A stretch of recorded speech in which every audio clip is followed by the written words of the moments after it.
చర్చలకు రెడీ, సమస్యల పరిష్కారానికి చర్యలు తీసుకుంటాం. ఆర్టీసీ కార్మికులు తొందరపడద్దు, అందరూ సమన్వయం పాటించాలి, ఎప్పుడు వచ్చినా చర్చించేందుకు సిద్ధంగా ఉన్నాం మంత్రి పొన్నం ప్రభాకర్ అంటూ చూస్తా ఉన్నాం.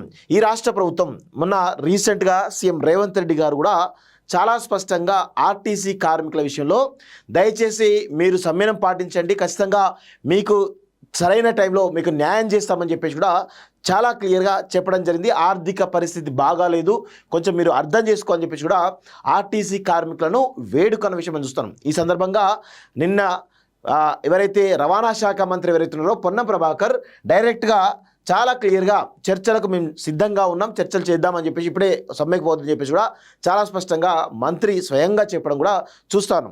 అయితే గతంలో కేసీఆర్ హయాంలో ఏం జరిగింది ఈ ఆర్టీసీ విషయంలో, అదేవిధంగా ప్రస్తుతం రేవంత్ రెడ్డి హయాంలో ఏం జరుగుతూ ఉంది ఒక్కసారి మనం కొంత అవలోకనం చేసుకున్నట్లయితే ఆర్టీసీ అనే దాన్ని పూర్తిగా నిర్వీర్యం చేసి దాన్ని ప్రైవేటైజేషన్ చేసేటువంటి ఒక ప్రయత్నం కేసీఆర్ చేయడం జరిగింది. ప్రైవేటైజేషన్ సంబంధించినటువంటి చేసి పెద్ద ఎత్తున జూబ్లీ బస్ స్టాండ్ కావచ్చు, ఎంజీబీఎస్ బస్ స్టాండ్ అనేవి కూడా ప్రైవేట్ పరం చేయడం ద్వారా పెద్ద ఎత్తున లబ్ధి పొందినటువంటి ఒక ప్రయత్నం కేసీఆర్ చేసిండు అనేది చాలా స్పష్టంగా తెలుస్తోంది. దాదాపు 75,000 కోట్ల ఆస్తులు ఆర్టీసీకి ఉన్నాయి.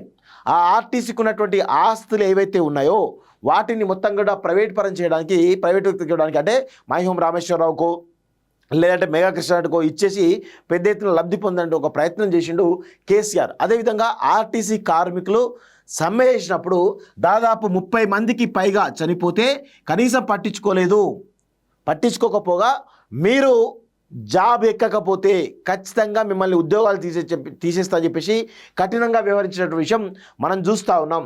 సో అదేవిధంగా ఆర్టీసీ కార్మికుల సంఘాలు మొత్తం కూడా నిర్వీర్యం చేసినటువంటి గొప్ప వ్యక్తి, సంఘాలను నిర్వీర్యం చేసినటువంటి గొప్ప వ్యక్తి కేసీఆర్.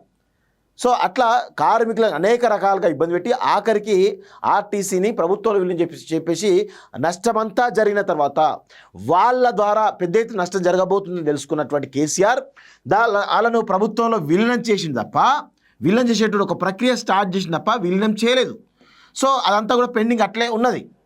అప్పుడే ఆనాడే కేసీఆర్ హయాంలోనే విలీనం చేస్తే అయిపో కదా, చేయకుండా కుట్ర పన్నెండు ఆర్టీసీ మీద కేసీఆర్ అనేది చాలా స్పష్టంగా తెలుస్తోంది. ప్రస్తుతం రేవంత్ రెడ్డి ఈ ప్రభుత్వంలో విలీనం చేయాల్సిన అవసరం ఉండే, కానీ 1.5 yearగా డిలే అవుతా ఉన్నది. అది ఎందుకు డిలే చేస్తున్నారో అర్థం కాని పరిస్థితి కనబడుతుంది. కానీ ప్రస్తుతం సమ్మె నోటీస్ ఇచ్చినటువంటి ఈ తరుణంలో చాలా పకడ్బందీగా వాళ్ళు రేవంత్ రెడ్డి రిక్వెస్ట్ చేసి దయచేసి మీరు పోవద్దు, మీరు సమ్మెకు పోవద్దు, ఇబ్బందులకు గురి కావద్దు, ఇబ్బందులకు గురి చేయొద్దు మమ్మల్ని అని చెప్పేసి చాలా స్పష్టంగా రేవంత్ రెడ్డి చెప్పిండు. అదేవిధంగా మంత్రి కూడా చర్చలకు మేము సిద్ధమని చెప్పేసి ఆయన కూడా చెప్పడం జరిగింది. సో ఈ క్రమంలో కార్మికుల విషయంలో ఏ విధంగా కేసీఆర్ పాలనకు రేవంత్ రెడ్డి పాలనకు ఏ విధంగా డిఫరెన్స్ ఉందో గమనిస్తూ ఉన్నాం. సో ఖచ్చితంగా పాపం ఆర్టీసీ కార్మికులు వాళ్ళు ప్రధానమైనటువంటి డిమాండు ప్రభుత్వంలో విలీనం చేయాలంటే ఒక ప్రతిపాదన అవుతుందో అది ఎందుకు డిలే అవుతుందో మరి ఒకసారి రేవంత్ రెడ్డి కానీ మంత్రి పొన్నం ప్రభాకర్ గారు రివ్యూ చేస్తే తెలుస్తుంది అనే విషయంలో కొంత వాళ్ళైతే ఆ చొరవ తీసుకోని చెప్పేసి అయితే మేమైతే కోరుతా ఉన్నాం. ఎందుకంటే ఆర్టీసీ ద్వారా ఈరోజు ఈ రాష్ట్ర ప్రభుత్వానికి ఒక అద్భుతమైనటువంటి పేరు వస్తుంది. ఫ్రీ బస్ ద్వారా గ్రామాల్లో ఉన్నటువంటి మహిళలందరూ కూడా డబ్బులు రూపాయి లేకున్నా కానీ ఆర్టీసీ బస్ ఎక్కి తమ బంధువులను లేకపోతే వివిధ రకాల కార్యకలాపాలన్నింటి కూడా నెరవేర్చుకున్నటువంటి సందర్భం కలుగుతుంది. చాలా పేదవాళ్ళందరూ కూడా పేద మహిళలు ఎవరైతే ఉన్నారో దీని ద్వారా ఈ ఫ్రీ బస్ ద్వారా లబ్ధి పొందుతున్న విషయం చూస్తాం. సరే అక్కడక్కడ చిన్న పొరపాట్లు జరుగుతాయి. ఏ పథకమైనా కానీ 100% ఇంప్లిమెంట్ కాదు. దానిలో 10% 20% కొంత ఇబ్బందికరం ఉంటుంది. కానీ 80% ప్రజలు దాని ద్వారా లబ్ధి పొందుతూ ఉన్నారు. అది మనం గమనించాల్సిన అవసరం అయితే ఉంటుంది. సో ఫ్రీ బస్ ద్వారా ఈరోజు ప్రభుత్వానికి ఒక మంచి పేరు వస్తూ ఉంది. మహిళలందరూ కూడా ఫ్రీ బస్ ద్వారా ఈరోజు ప్రభుత్వానికి కృతజ్ఞత కూడా చెప్తున్న విషయం మనం గమనిస్తూ ఉన్నాం. సో ఈ క్రమంలో మరి ఆర్టీసీ కార్మికులు కూడా కొన్ని ప్రతిపాదనలు సమ్మె విషయంలో చెప్తా ఉన్నారు. దాని మీద కూడా చొరవ తీసుకొని కార్మికులకు కూడా న్యాయం చేసే విధంగా ప్రభుత్వం చొరవ తీసుకోవాలని చెప్పేసి కూడా మేము కోరుతా ఉన్నాం. సో చూద్దాం మరి ఈ ప్రభుత్వం ఎలాంటి నిర్ణయం తీసుకుంటుందో చూడాల్సిన అవసరం అయితే ఉంది. చర్చలకు రెడీ, సమస్యల పరిష్కారానికి చర్యలు తీసుకుంటాం. ఆర్టీసీ కార్మికులు తొందరపడద్దు, అందరూ సమన్వయం పాటించాలి, ఎప్పుడు వచ్చినా చర్చించేందుకు సిద్ధంగా ఉన్నాం మంత్రి పొన్నం ప్రభాకర్ అంటూ చూస్తా ఉన్నాం. ఈ రాష్ట్ర ప్రభుత్వం మొన్న రీసెంట్గా సీఎం రేవంత్ రెడ్డి గారు కూడా చాలా స్పష్టంగా ఆర్టీసీ కార్మికుల విషయంలో దయచేసి మీరు సమ్మెనం పాటించండి, ఖచ్చితంగా మీకు సరైన టైంలో మీకు న్యాయం చేస్తామని చెప్పేసి కూడా చాలా క్లియర్గా చెప్పడం జరిగింది. ఆర్థిక పరిస్థితి బాగాలేదు, కొంచెం మీరు అర్థం చేసుకోవాలని చెప్పేసి కూడా ఆర్టీసీ కార్మికులను వేడుకన్న విషయం మనం చూస్తున్నాం. ఈ సందర్భంగా నిన్న ఎవరైతే రవాణా శాఖ మంత్రి ఎవరైతే ఉన్నారో పొన్నం ప్రభాకర్ డైరెక్ట్గా చాలా క్లియర్గా చర్చలకు మేము సిద్ధంగా ఉన్నాం, చర్చలు చేద్దామని చెప్పేసి ఇప్పుడే సమ్మెకు పోతుందని చెప్పేసి కూడా చాలా స్పష్టంగా మంత్రి స్వయంగా చెప్పడం కూడా చూస్తాను. అయితే గతంలో కేసీఆర్ హయాంలో ఏం జరిగింది ఈ ఆర్టీసీ విషయంలో, అదేవిధంగా ప్రస్తుతం రేవంత్ రెడ్డి హయాంలో ఏం జరుగుతూ ఉంది ఒకసారి మనం కొంత అవలోకనం చేసుకున్నట్లయితే, ఆర్టీసీ అనే దాన్ని పూర్తిగా నిర్వీర్యం చేసి దాన్ని ప్రైవేటైజేషన్ చేసేటువంటి ఒక ప్రయత్నం కేసీఆర్ చేయడం జరిగింది. ప్రైవేటైజేషన్ సంబంధించినటువంటి చేసి పెద్ద ఎత్తున జూబ్లీ బస్ స్టాండ్ కావచ్చు, ఎంజీబీఎస్ బస్ స్టాండ్ అనేవి కూడా ప్రైవేట్ పరం చేయడం ద్వారా పెద్ద ఎత్తున లబ్ధి పొందినటువంటి ఒక ప్రయత్నం కేసీఆర్ చేసిండు అనేది చాలా స్పష్టంగా తెలుస్తోంది. దాదాపు 75,000 కోట్ల ఆస్తులు ఆర్టీసీకి ఉన్నాయి.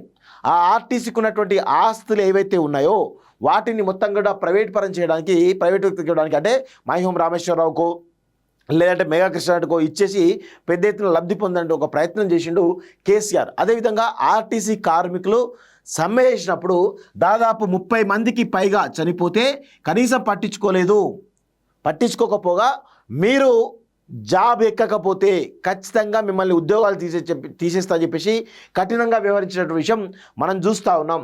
సో అదేవిధంగా ఆర్టీసీ కార్మికుల సంఘాలు మొత్తం కూడా నిర్వీర్యం చేసినటువంటి గొప్ప వ్యక్తి, సంఘాలను నిర్వీర్యం చేసినటువంటి గొప్ప వ్యక్తి కేసీఆర్.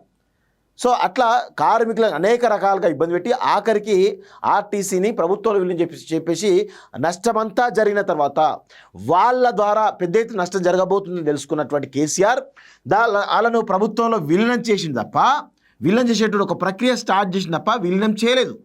సో అదంతా కూడా పెండింగ్ అట్లే ఉన్నది. అప్పుడే ఆనాడే కేసీఆర్ హయాంలోనే విలీనం చేస్తే అయిపో కదా, చేయకుండా కుట్ర 12 ఆర్టీసీ మీద కేసీఆర్ అనేది చాలా స్పష్టంగా తెలుస్తోంది.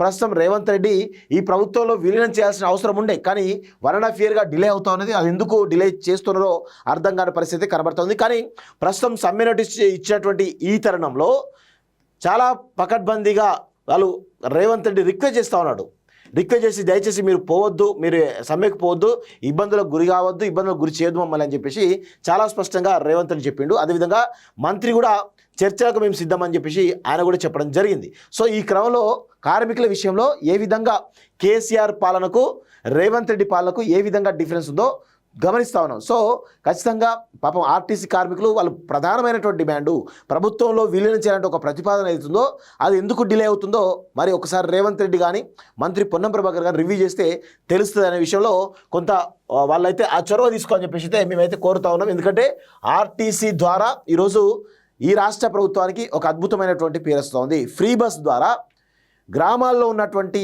మహిళలందరూ కూడా డబ్బులు రూపాయి లేకున్నా కానీ ఆర్టీసీ బస్ ఎక్కి తమ బంధువులను లేకపోతే వివిధ రకాల కార్యకలాపాలన్నింటి కూడా నెరవేర్చుకున్నటువంటి సందర్భం కలుగుతుంది. చాలా పేదవాళ్ళందరూ కూడా పేద మహిళలు ఎవరైతే ఉన్నారో దీని ద్వారా ఈ ఫ్రీ బస్ ద్వారా లబ్ధి పొందుతున్న విషయం చూస్తాం. సరే అక్కడక్కడ చిన్న పొరపాట్లు జరుగుతాయి. ఏ పథకమైనా కానీ 100% ఇంప్లిమెంట్ కాదు. దానిలో 10% 20% కొంత ఇబ్బందికరం ఉంటుంది. కానీ 80% ప్రజలు దాని ద్వారా లబ్ధి పొందుతూ ఉన్నారు. అది మనం గమనించాల్సిన అవసరం అయితే ఉంటుంది. సో ఫ్రీ బస్ ద్వారా ఈరోజు ప్రభుత్వానికి ఒక మంచి పేరు వస్తూ ఉంది. మహిళలందరూ కూడా ఫ్రీ బస్ ద్వారా ఈరోజు ప్రభుత్వానికి కృతజ్ఞత కూడా చెప్తున్న విషయం మనం గమనిస్తూ ఉన్నాం. సో ఈ క్రమంలో మరి ఆర్టీసీ కార్మికులు కూడా కొన్ని ప్రతిపాదనలు సమ్మె విషయంలో చెప్తా ఉన్నారు. దాని మీద కూడా చొరవ తీసుకొని కార్మికులకు కూడా న్యాయం చేసే విధంగా ప్రభుత్వం చొరవ తీసుకోవాలని చెప్పేసి కూడా మేము కోరుతా ఉన్నాం. సో చూద్దాం మరి ఈ ప్రభుత్వం ఎలాంటి నిర్ణయం తీసుకుంటూ చూడాల్సిన అవసరం అయితే ఉంది. విదేశాల్లో ఉన్నత విద్యను చదువుకోవాలని అనుకుంటున్నారా? అయితే వెంటనే ఫ్లైగ్రాడ్ ఓవర్సీస్ ఎడ్యుకేషన్ కన్సల్టెన్సీని సంప్రదించండి. మీ విదేశీ కలలను సాకారం చేసుకోండి. ఫ్లైగ్రాడ్